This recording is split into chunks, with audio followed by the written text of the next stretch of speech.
നമ്മുടെ കേരള നിയമസഭാ തെരഞ്ഞെടുപ്പിലടക്കം വലിയ ചർച്ചയായ ഒരു വിഷയമാണ് FCRA ഭേദഗതി, ഫോറിൻ കോൺട്രിബ്യൂഷൻ റെഗുലേഷൻ ആക്ട്. എല്ലാവർക്കും അറിയാം.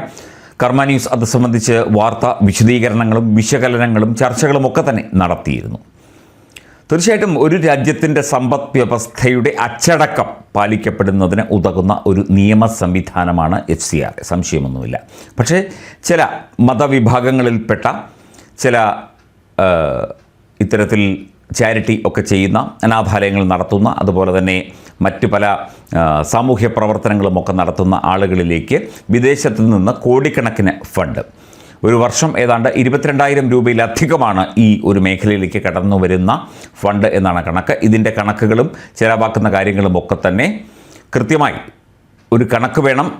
അത് സാങ്കേതികമായി സർക്കാർ സംവിധാനങ്ങളുടെ അനുവാദവും അതുപോലെ സർക്കാർ സംവിധാനങ്ങളെ അതിൻ്റെ കണക്ക് ബോധ്യപ്പെടുത്തണം എന്നുള്ള നിയമത്തിൻ്റെ ഒരു ഭേദഗതിയാണ് ഈ FCRA.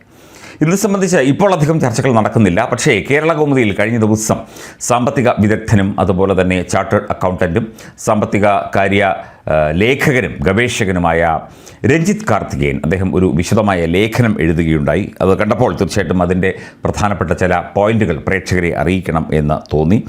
അദ്ദേഹം തുടങ്ങുന്നത് തന്നെ ഇങ്ങനെയാണ്: വിദേശ വിനിമയ മാനേജ്മെൻറ്റ് ആക്ട് പ്രകാരമുള്ള EDയുടെ അന്വേഷണത്തിൽ വിദേശ ഡെബിറ്റ് കാർഡുകൾ ഉപയോഗിച്ച് 2025 നവംബർ മുതൽ 2026 ഏപ്രിൽ വരെ ഏകദേശം 95 കോടി ഇന്ത്യയിലേക്ക് എത്തിയെന്നാണ് കണക്കുകൾ. നിരവധി സംസ്ഥാനങ്ങളിൽ പലവട്ടം ഇത്തരം വിദേശ ഡെബിറ്റ് കാർഡുകൾ ഉപയോഗിച്ച് ATM മുഖേന പണം പിൻവലിക്കലുകൾ നടന്നു എന്ന് ED കണ്ടെത്തി. അതായത് ഇത് ഒരു ക്രയവിക്രയത്തിൽ വരുന്ന ഒരു അനധികൃത ഇടപാടുകളാണ്. ഇതേക്കുറിച്ചാണ് ED അന്വേഷണവും മറ്റു കാര്യങ്ങൾ നടക്കുന്നത്.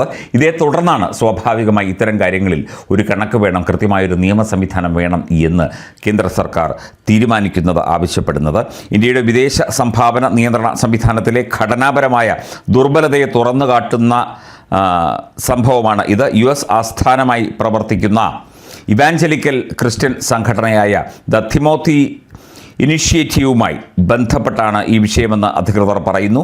ഇതിൻ്റെ ഇന്ത്യ ഘടകം വിദേശ സംഭാവന നിയന്ത്രണ നിയമപ്രകാരം രജിസ്റ്റർ ചെയ്തിട്ടില്ല.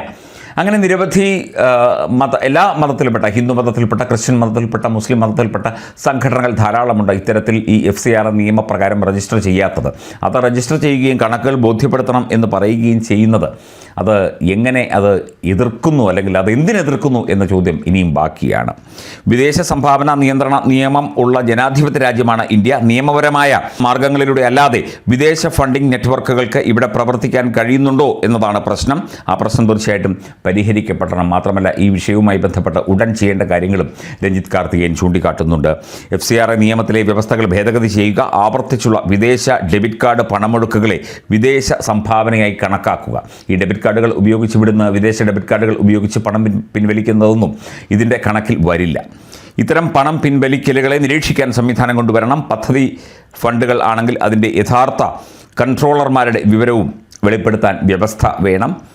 മെച്ചപ്പെട്ട ഓഡിറ്റ് സംവിധാനങ്ങൾ ഉണ്ടാകണം. സംശയാസ്പദമായ ചാനലുകൾ താൽക്കാലികമായി മരവിപ്പിക്കാൻ അധികാരികൾക്ക് കഴിയണം. AI സാങ്കേതികവിദ്യ ഉപയോഗിച്ച് ഇത്തരം നീക്കങ്ങൾ കണ്ടെത്തുകയും തടയുകയും വേണം. ഒരുപാട് സ്ഥാപനങ്ങൾ ഇത്തരത്തിൽ വിദേശ ഫണ്ട് ഉപയോഗിച്ച് അല്ലെങ്കിൽ അനധികൃത വിദേശ ഫണ്ട് ഉപയോഗിച്ച് പ്രവർത്തിക്കുന്നുണ്ട്. അതിനെയൊക്കെ കൃത്യമായി നിയന്ത്രിച്ച് തടഞ്ഞ് ഇന്ത്യയിലെ നിയമവ്യവസ്ഥയിൽ കീഴിൽ മാത്രം ഇവിടെ പ്രവർത്തിക്കാൻ സാധിക്കുകയുള്ളൂ ഈ ജനാധിപത്യ രാജ്യത്ത് എന്നുള്ള ആ ഒരു നിലവാരത്തിലേക്ക് ഇന്ത്യ എത്തുക തന്നെ വേണം. അതിന് FCRA പോലുള്ള നിയമ ഭേദഗതികളും അടിയന്തരമായി തന്നെ നടപ്പാക്കേണ്ടത് തന്നെയാണ് എന്നാണ് ഈ ഒരു ലേഖനത്തിൽ രഞ്ജിത്ത് കാർത്തികേയൻ പരാമർശിക്കുന്നത്.